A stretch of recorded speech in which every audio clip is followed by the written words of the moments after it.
Bonjour! Je sais, je fais pas de vidéo normalement, mais j'ai décidé de faire changement finalement. J'ai envie d'essayer ça, les vidéos. Je trouve que on se sent plus proche dans ce temps-là. Donc c'est ça. Puis de toute façon, j'ai un gros sujet pour vous aujourd'hui. En ce moment, je fais une conjonctivite virale. Je l'ai su hier. Je trouvais que j'avais cet œil-là qui était toujours plus endormi que l'autre. Puis finalement, c'est ça, ça s'avère que j'ai effectivement une conjonctivite. Donc, c'est ça, il faut que je mette des gouttes à toutes les 2 heures pendant 5 jours. Je vais me faire revoir mardi pour voir où ce que c'en est rendu. Donc, congé forcé de maquillage, encore une fois, j'en ai fait une en novembre passé, puis j'avais eu un congé pendant 1 mois et demi. C'était extrêmement long. Donc là, 5 jours, c'est quand même pas super, mais bref.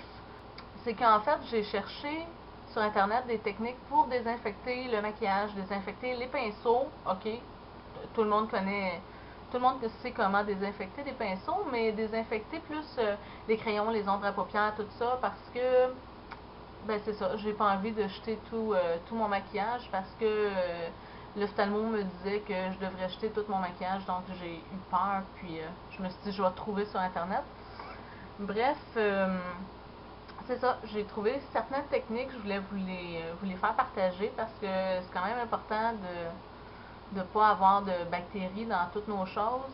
Surtout si on maquille d'autres personnes. Moi, j'en fais à mon salon de coiffure, je fais des maquillages.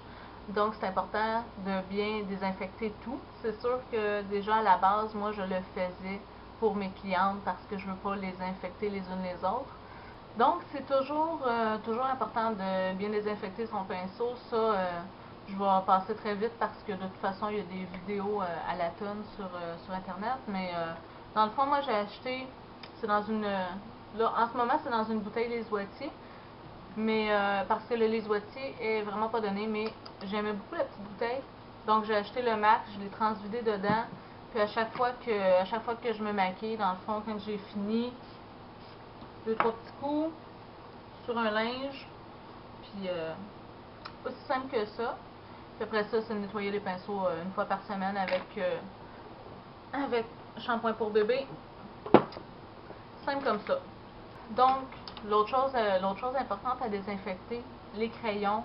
Moi, j'ai des crayons auxquels je tiens beaucoup, puis j'avais pas envie de les jeter à cause de ma conjonctivite. J'ai mon crayon MAC sorti dans la collection Surf Baby. Crayons Urban Decay aussi qui sont quand même pas donnés. Donc, simple, très simple, ce que j'ai trouvé, c'est aiguiser le crayon. On aiguise simplement. Une fois que c'est fait, moi j'ai acheté, ben c'est sûr tout le monde a de l'alcool à friction, bon vieux alcool à friction. Moi c'est 99%, ça veut dire qu'il s'évapore très très vite. Je l'ai transvidé dans une petite bouteille comme ça avec un vaporisateur. Je vaporise mon crayon. Je pourrais aussi le tremper dans un petit bocal avec de l'alcool à friction, mais je trouvais ça plus simple comme ça. Au moins, j'ai pas besoin de changer mon alcool pour pas réinfecter ceux que j'essaie de désinfecter. Euh, Ensuite, je fais juste essuyer mon crayon. Et voilà, c'est fait. Je laisse sécher un petit peu.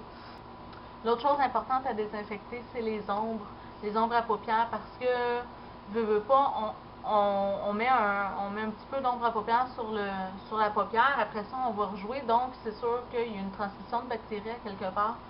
Donc, ce que j'ai trouvé encore, c'est avec l'alcool à friction,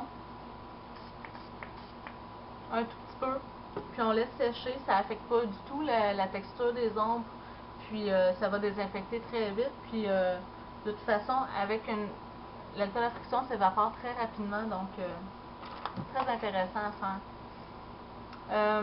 Ensuite de ça, les mascaras, j'ai jeté, on prend pas de chance avec ça.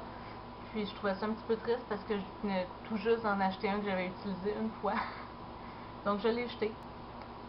C'est sûr qu'il y a tous les trucs à pondre qui sont très utiles. Les trucs à pondre, puis les choses comme ça, comme le primer, qui a un petit embout comme ça, c'est toujours intéressant parce qu'on n'a pas besoin, ça s'infecte pas justement ce qu'il y a dedans. On prend ce qu'on a de besoin, puis c'est tout, on le met. Il y a aussi des techniques pour désinfecter les cache-cernes, pardon. Il y a aussi des techniques pour désinfecter les cache-cernes. Ce que j'ai vu surtout, c'est de mettre un petit peu d'alcool à friction sur un linge, puis aller enlever une couche, dans le fond, la première couche qui est sur le cache-cerne, tous les trucs en crème comme ça. Mais moi, en ce moment, ce que je fais pour mon cache-cerne, c'est que je le prends avec mon pinceau, avec l'autre côté de mon pinceau. Je prends un petit peu, je le mets sur ma main, puis je mélange deux couleurs ensemble avec un petit peu de primer. Donc, j'ai pas eu besoin de désinfecter mon cache-cerne. Je suis très contente d'avoir pris cette technique-là il y a un petit moment déjà. Comme ça, je sais au moins que mon cache-cerne n'est pas infecté. Puis, je peux l'utiliser pour plusieurs clientes. J'ai pas besoin de me mettre les doigts dedans, ce qui n'est pas nécessairement très hygiénique. Donc, je pense que ça fait le tour du sujet. J'espère que vous avez trouvé ça utile. Si quoi que ce soit, gênez-vous pas. Je peux peut-être répondre à votre question. Mais je trouvais ça important d'en parler parce que justement, il n'y a pas grand-chose qui se dit là-dessus. Donc, c'est ça. Merci beaucoup d'avoir regardé. À la prochaine. Bye bye.